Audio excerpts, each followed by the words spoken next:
नमस्कार. आज झालेल्या मुसळधार पावसामुळे नागपूर जलमय झालं. हे स्टेटस वरती मी ठेवलं तर अंधभक्ताचं लगेच मला कमेंट्स आली की याला पण जबाबदार मोदी, फडणवीस, गडकरी आहे का? हे काय लॉजिक आहे अंधभक्तांनो? मी स्टेटस काय ठेवलं, अरे पाऊस आलेला आहे त्याच्यामुळे नागपूर जलमय झाला, याला जबाबदार फडणवीस आणि गडकरी कसे राहणार यार?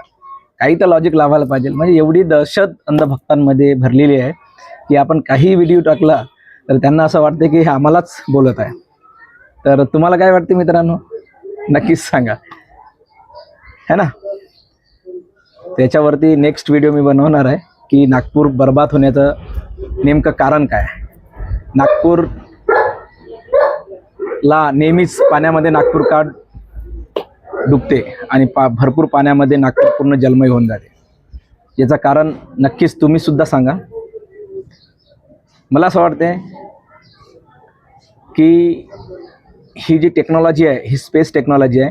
नागपूरला सिमेंट रोड्स बनवणे, जिकडे तिकडे सिमेंट रोड रस्तेचे बांधकाम करणे, तर याला स्पेस टेक्नॉलॉजीनुसार त्यांनी डिझाईन केलेलं आहे. तर त्या स्पेस टेक्नॉलॉजीमुळे नागपूर नेहमीच जलमय होते मित्रांनो.